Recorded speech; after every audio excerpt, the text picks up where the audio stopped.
Robots fighting wars. Science fiction? Not anymore. If machines, not humans, are making life and death decisions, how can wars be fought humanely and responsibly? Humanity is confronted with a grave future: the rise of autonomous weapons. So autonomous weapons are those that select and attack targets without human intervention. So after the initial launch or activation, it's the weapon system itself that self-initiates the attack. It's not science fiction at all. In fact, it's already in use. The world is in a new arms race. In just 12 countries, there are over 130 military systems that can autonomously track targets. Systems that are armed.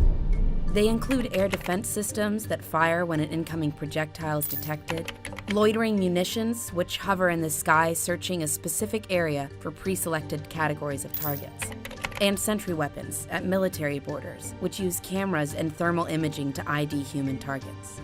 It's a pretty far cry from a soldier manning a checkpoint. Militaries are not turning to robotics and increasingly autonomous robotics because they think they're cool.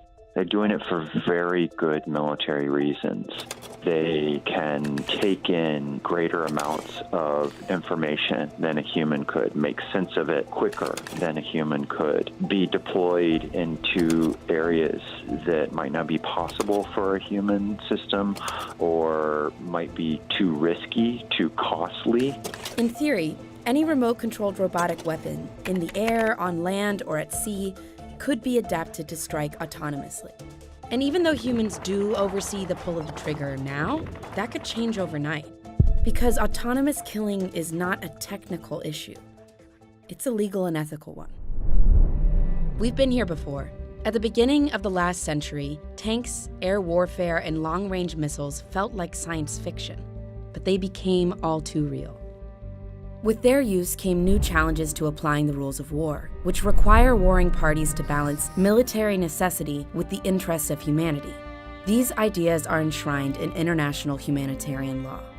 In fact, it was the International Committee of the Red Cross that pushed for the creation and universal adoption of these rules, starting with the very first Geneva Convention in 1864.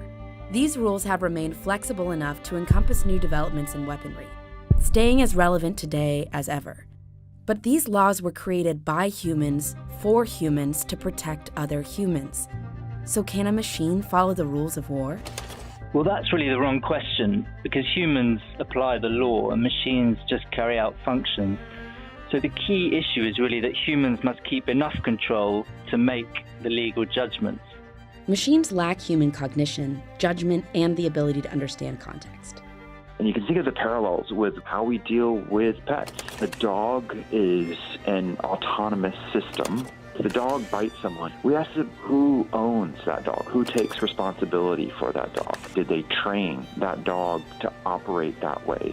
That's why the International Committee of the Red Cross advocates that governments come together and set limits on autonomy in weapons and ensure compliance with international humanitarian law. The good news is that the ICRC has done this work for over a century. They've navigated landmines and cluster munitions, chemical weapons, and nuclear bombs. And they know that without human control over life and death decisions, there will be grave consequences for civilians and combatants. That's a future no one wants to see.